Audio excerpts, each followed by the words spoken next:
Odin is really a process of form finding rather than form declaration, let's say. The final form of the piece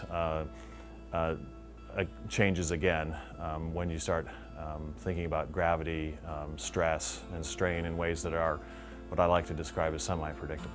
The form of Odin, these sort of packed circles, and they're sections of cones which are technically called frustums. Circle packing, you see it in soap bubbles and all kinds of different micro and macroscopic phenomena, right? So to me, it's really just sort of exploiting a system that is already well described. This piece is, it's clearly related to my earlier work. That is, it shares material and a basic kind of formal vocabulary of packed or stacked circles. But this really was born of a collaboration with Daniel Bosia and several of his partners. He's now at AKT2 in London. Tomasz Pizanski, professor of mathematics and graph theory in Slovenia, who was a visiting professor my first year at Colgate, and then Thomas Tucker, recently retired on the faculty. We applied to the Picker Interdisciplinary Science Institute to support our project, and I think bravely they agreed to let us try to develop tools and methodologies rather than a specific outcome. What developed over the 3-year scope of this grant was this very interesting interface between digital computational design and then physical fabrication. So the virtual models, that is the computer models and designs, took a year or more to develop. In every process there's hundreds and hundreds of hours somewhere, and in this case it happened to be in front of a computer screen, which was a big change for me. And I think now that we've come through the process and built the piece, the power of that process and what it allows you to imagine, I think is really exciting. Odin came to us as cut-out shapes that were then rolled into their conic section, frustums actually, and then assembled.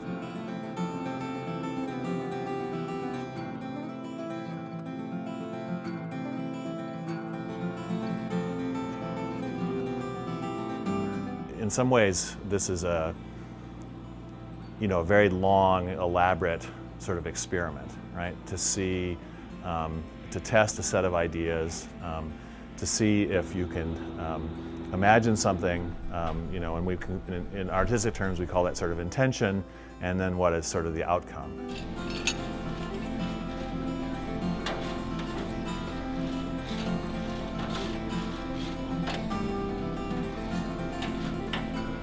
This piece has over 2,500 connections.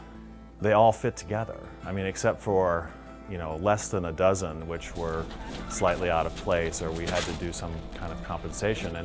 And really, every time one went together, I'd go, wow, this really works. And once it works in the beginning, you should be confident that it still works. But the fact that you can design something of this scale with 240 elements and 2,500 connections and have it function the way it's supposed to is really remarkable. And I think it really is. I think from here on out, my work's really going to be different.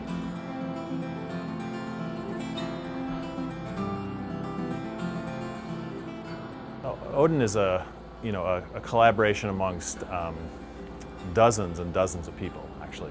When you're doing something that you haven't done before, that isn't simple, isn't something that people have done a lot of different times, the more talented people and the more generous people you have, the better. So.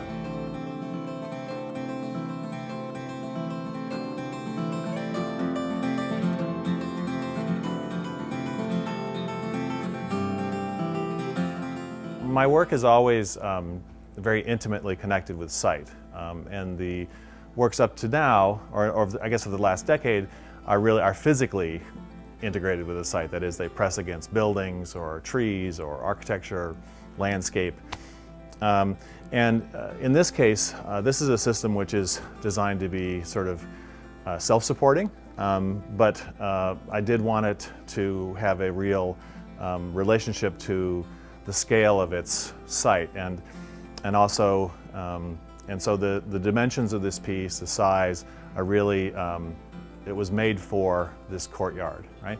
But the courtyard, in another way, is, I think, really more almost like a metaphor for what the support the Institute has given me. That is, it's a protected area within which we can experiment. It's a great setting for the presentation of this piece, but it's also going to allow me to study and sort of examine and think about what I might want to do in the future. And it's really, I think, the way that Colgate has been very effective over the years in supporting the arts, not simply as the presentation, but as partners in the production of knowledge. I think some of the most exciting projects I've been involved with here are ways in which we're creating knowledge and producing culture, not simply presenting things that are already complete. And I'm really grateful for the opportunity.